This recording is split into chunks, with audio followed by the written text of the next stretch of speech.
Bom dia, sexto ano. Hoje é quarta-feira, dia 9 do 9, né? Vamos fazer a revisão hoje aí, pessoal, da unidade 2.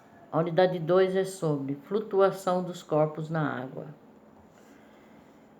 ou lei do empuxo, que é a lei de Arquimedes, o princípio de Arquimedes, tá? Aí, ó, na página 299, eu quero que vocês grifem aí o segundo parágrafo, tá? Onde ele diz lá: Arquimedes enunciou a lei do empuxo, também conhecido como princípio de Arquimedes. O segundo e o terceiro parágrafo. A flutuação dos corpos na água depende basicamente de dois fatores: a densidade e o empuxo. Relacionados a esses fenômenos estão a massa e o volume dos corpos e a tensão superficial, tá? Grife então aí segundo e terceiro parágrafo, tá? Aí, pessoal, ele tá falando lá na página 300 sobre densidade das substâncias. Então, pessoal, cada substância ela possui uma densidade própria, tá? E a gente pode calcular essa densidade. Se você não sabe a densidade de uma substância, a gente calcula. A densidade das substâncias, elas não mudam, pessoal. Você calculou, tipo, densidade da água. A densidade da água é 1 grama por centímetros cúbicos. Sempre, não importa onde ela estiver, a densidade da água vai ser 1 grama por centímetros cúbicos, tá? Eu posso determinar a densidade? Posso. Na realidade, o que é densidade? A densidade, na realidade, é a relação entre a massa e o volume da minha substância, tá? A massa e o volume. Então, densidade é igual à relação da massa e do volume das substâncias. Está, grifem aí esse primeiro parágrafo, onde ele diz lá: densidade é a relação existente entre a massa de uma substância ou corpo e o volume que ocupa, tá? Então, grifem esse primeiro parágrafo aí. Aí ele diz, primeira etapa do experimento. Ele está colocando aí um experimento, né, pessoal, para explicar a densidade, onde ele coloca, tem uma balança, tem um copo com água e o outro um copo com óleo, tá? Quando nós vimos lá sobre as misturas heterogêneas, e a gente tem aquela experiência que nós vimos aonde coloca-se água e aí o óleo, mistura, o óleo fica em cima. Por que será que o óleo fica em cima? Por que o óleo não desce? Ou por que ele não fica misturado ali na água? Porque o óleo, ele é menos denso do que a água. Tudo que for tudo que tiver uma densidade menor do que 1 grama por centímetros cúbicos, ele vai flutuar, ele vai ficar na superfície, tá? Na superfície. Por isso que o óleo, ele fica na superfície, porque ele é menos denso que a água. Então aí, ó, ele diz lá, balança de pratos, né? Medindo volumes iguais de água e óleo. Mesmo volume. Mas o que acontece? O lado em que está a água pende, ou seja, então a água, apesar de ter o mesmo volume que o óleo ali, a água está pesando mais, né? Então, os volumes de água e óleo são iguais, mas suas massas são diferentes. Aí depois dessa experiência, dessa balança aí, pessoal, grifem esse primeiro parágrafo aí. Ele está dando outro exemplo lá. Água e óleo, e aí ele coloca lá 1 litro de água, tá? E 1 litro convertidos em grama, né? Que é massa, é 1000 gramas, tá? Do outro lado, o mesmo volume, 1 litro de óleo, tá? Observem aí, pessoal, só que a massa do óleo, ela é menor, 900 gramas. Observem aí o que? E aonde está a massa 1000 gramas, a água, as moléculas da água, elas estão mais juntas, tá? E aqui é onde é o óleo, as moléculas estão mais espalhadas, certo? Então, o que que vai acontecer? Onde ela está mais espalhada, vai pesar menos, tá? Isso explica, pessoal, por que que as pessoas que vendem latinha, amassa a latinha para vender. Não vende ela inteira. Amassa por quê? Porque ela vai pesar mais, né? Já que eles vendem por quilo, portanto, amassa, que aí vai pesar mais. Aí ele está dizendo lá, ó. A água e o óleo ocupam o mesmo volume dentro dos corpos, porém, o óleo apresenta menos moléculas que a água. Tem menos moléculas, portanto, as moléculas estão mais afastadas, tá? Mas dessa página aí é o primeiro parágrafo que vocês têm que grifar, pessoal.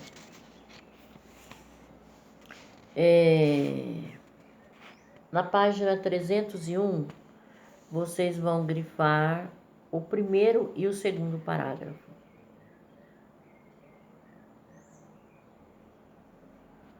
Tá? Ele está dizendo lá, ó, o que podemos concluir com esse experimento? Que a água é um líquido com partículas mais compactas que o óleo, mais juntas, né? Essa compactação os cientistas chamam de densidade. A densidade de uma substância depende de vários fatores. Os mais importantes para o nosso estudo são massa das partículas que a compõem e a distância entre essas partículas, tá? Aí tem ali novamente o mesmo experimento, né? Água e óleo. E no outro, as partículas ali, ele está demonstrando, né? O porquê que o óleo fica em cima. O óleo é menos denso do que a água, né? Ele vai ficar em cima, tá? Vai flutuar. Calculando a densidade da substância. Grifem esse parágrafo aí também, onde ele está dizendo a densidade é calculada utilizando-se a massa em grama e o volume em centímetros cúbicos. Tá? Então, sempre que a gente falar gramas, pessoal, acostume, porque na química a gente usa muito gramas, as unidades de medida, né? Eu já falei para vocês lá no comecinho, no primeiro bimestre, eu falei para vocês sobre as unidades de medida. Então, nós temos grama, para quando a gente vai pesar o quê? Massa, né? Eu quero saber a quantidade de massa que eu tenho. Então, eu posso ver a quantidade de massa em gramas, em quilogramas, né? Se eu estou falando de volume, eu vou falar o quê? Litros, mililitros, centímetros cúbicos. E no caso, a densidade, a unidade de medida da densidade é grama por centímetros cúbicos. Grama da massa, centímetros cúbicos do volume. Sendo que, para eu calcular a densidade de uma substância, eu divido a massa pelo volume.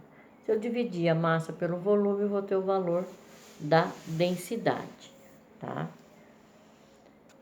Então, grifem aí na página 301, calculando a densidade da substância. Grifem esse parágrafo, pessoal.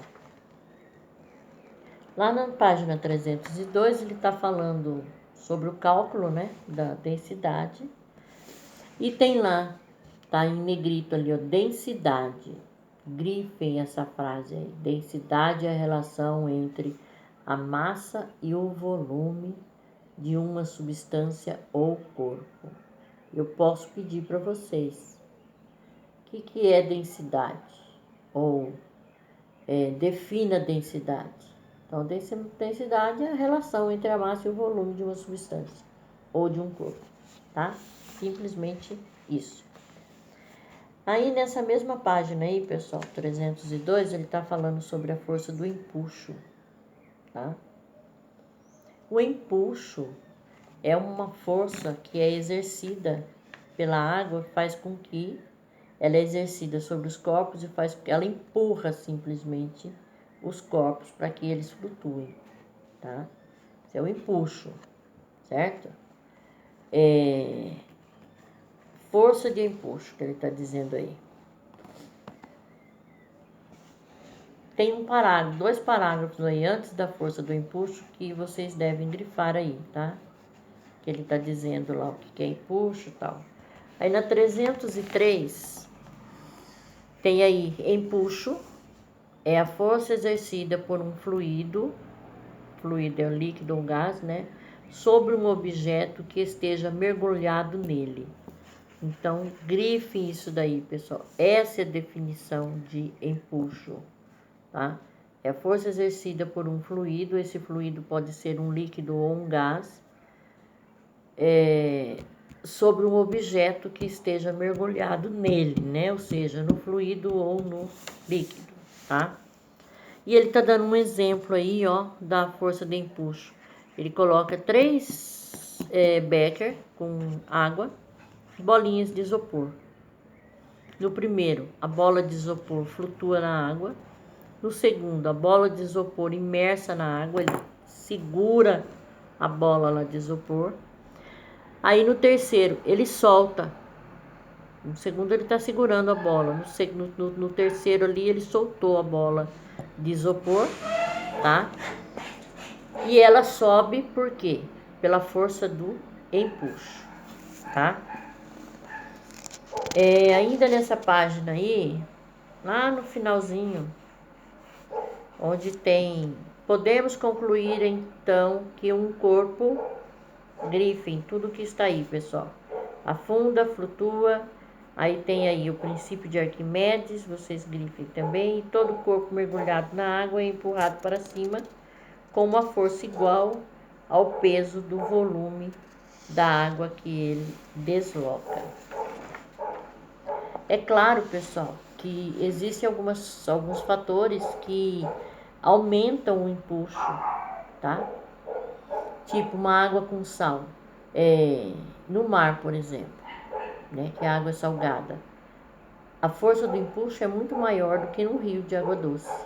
No mar você consegue flutuar com muito mais facilidade do que no rio, tá? Então tem uns detalhes assim, tá? Página 305. Maior densidade do líquido, maior empuxo. Grifem aí esse primeiro parágrafo, tá? Ele tá dando exemplo aí, ó, da água salgada e água doce, tá? É o que eu acabei de falar aí, da água salgada, tem mais facilidade do empuxo. Tá, que mais? Dessa parte aí, vamos agora lá para a página 308. Tensão superficial da água. Pessoal, a tensão superficial da água é algo muito interessante.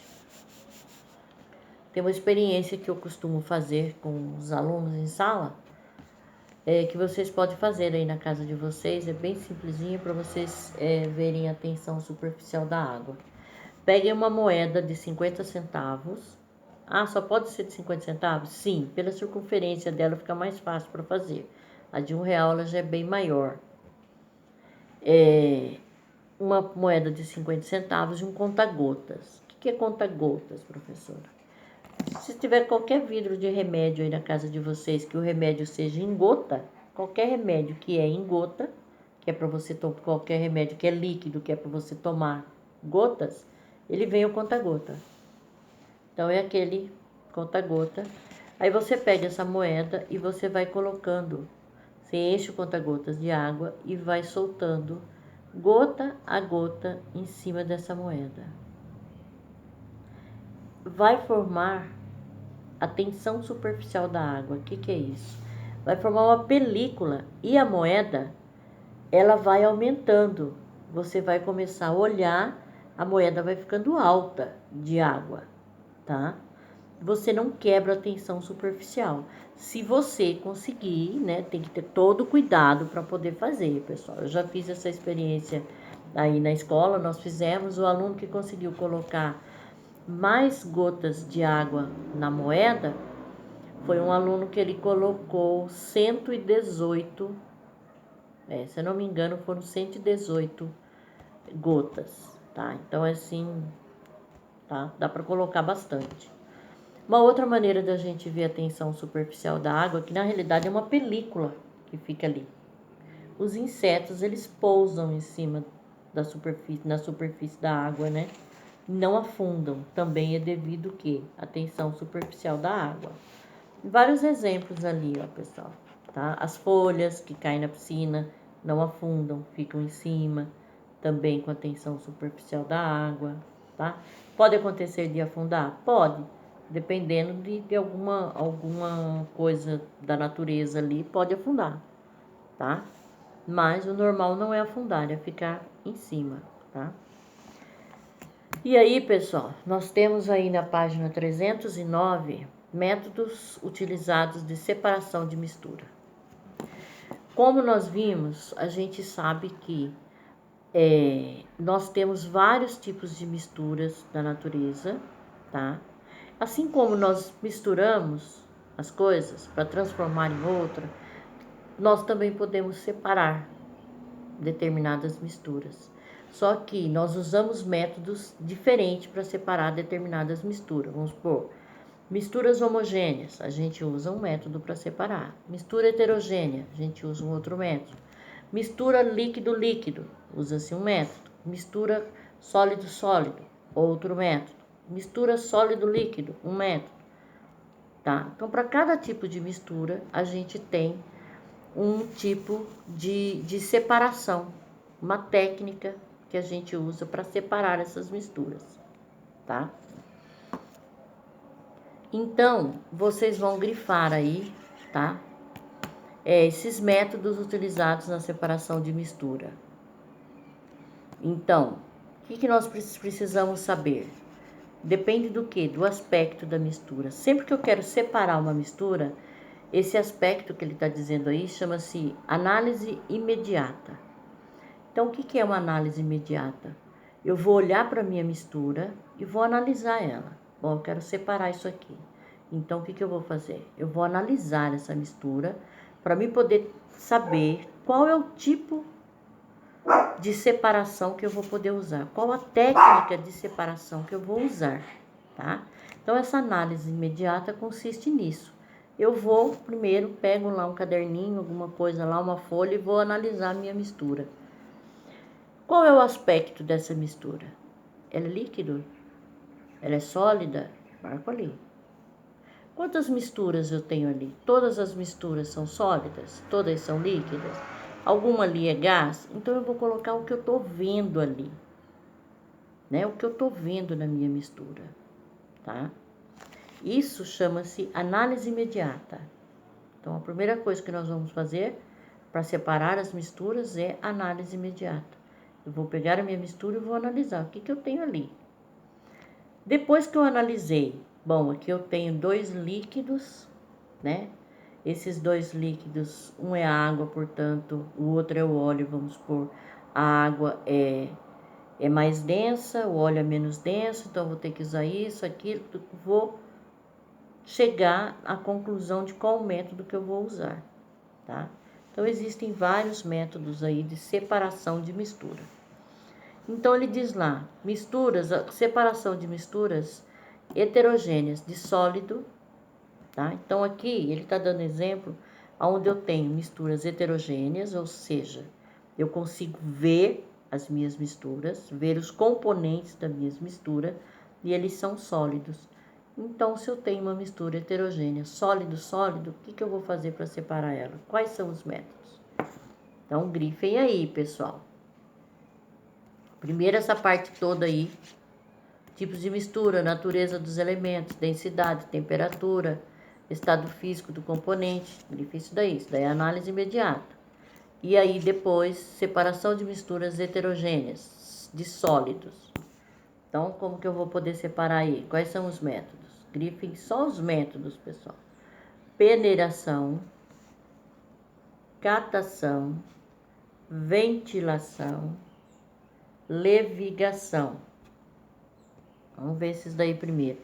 Peneiração, tá peneirando ali, né? Olha lá, para separar areia fina de areia grossa, usada em construção, né? Catação, quando eu vou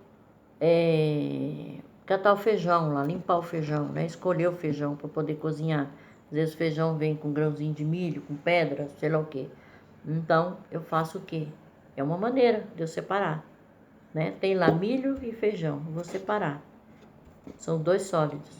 Catação, vou catar, vou separar. Ventilação, quando joga-se, né, aqui, ó, no café, que era muito usado antigamente esse método de separação, né? Com a peneira, só que o que ele faz? Ele joga, né, para cima o sólido ali, o café, e aí ele vai separar através do vento ali, tá? Então, ó, ventilação para separar a casca dos cereais, tá? Levigação, separação do ouro da areia por levigação. Então, aqui uma bateia, né? E tá lá a pessoa ali, né? Separando o ouro da areia ali, né?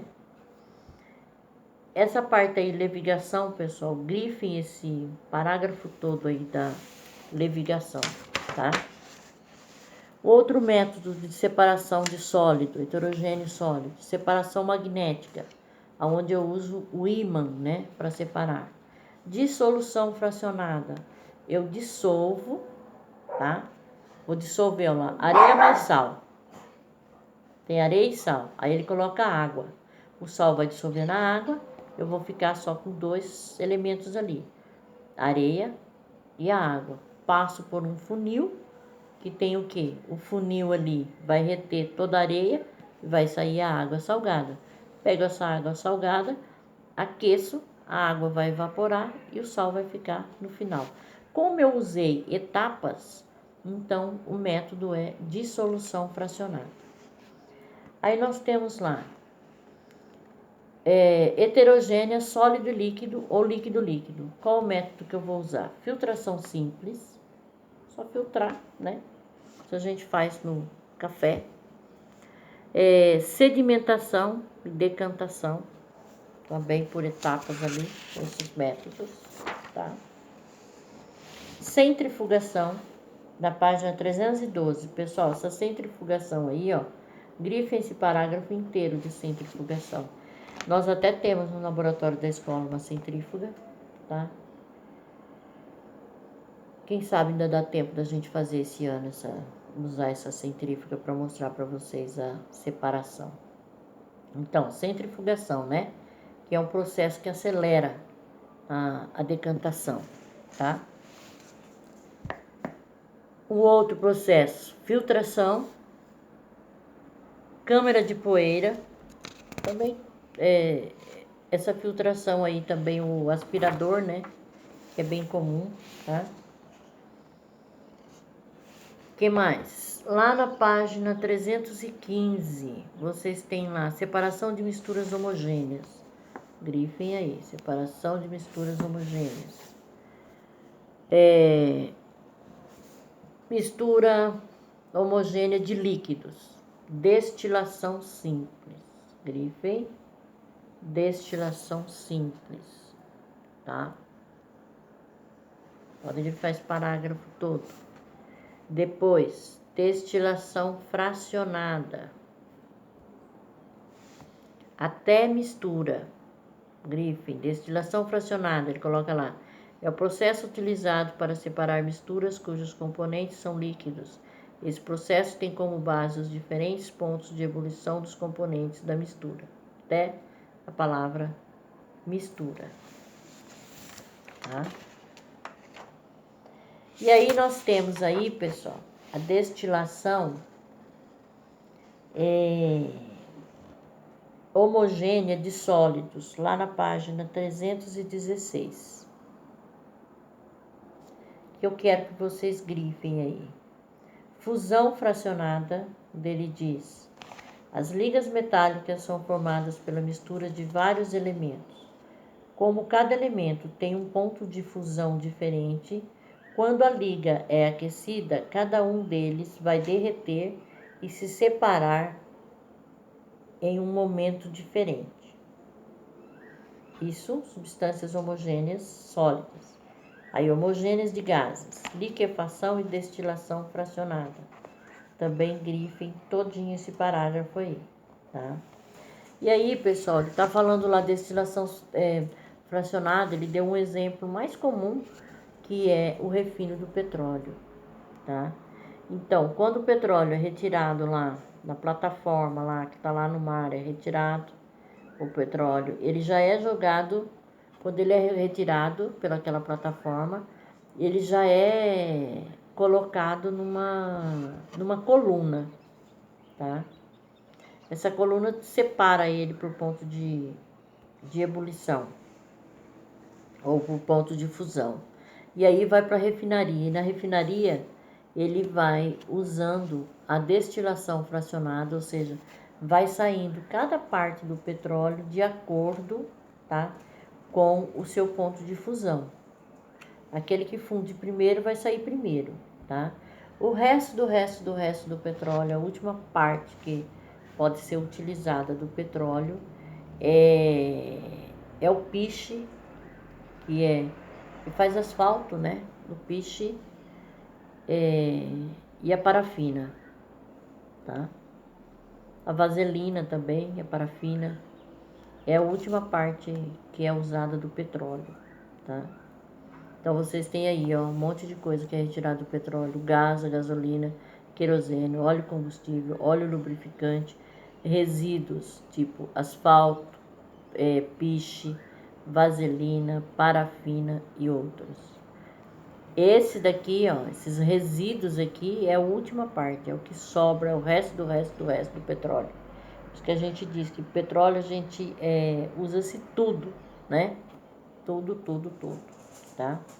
Então, pessoal, a revisão de vocês era isso aí. Se alguém tiver alguma dúvida em relação a alguma coisa aí, me chama no privado, tá? Que eu vou fazer questão de explicar para vocês, estou de qualquer dúvida. Na próxima aula, que vai ser na sexta-feira, se eu não me engano é 10h15 o horário, é a última aula de vocês, vocês vão fazer a avaliação da unidade 1 e da unidade 2. Então, já foi feita a revisão, dia 11, sexta-feira, avaliação. Vou colocar um aviso lá no grupo, tá? Para poder lembrá-los dessa avaliação, tá bom? Então, por hoje é só. Se tiver dúvida, é só me chamar no privado, pessoal. Fiquem com Deus. Beijo a todos.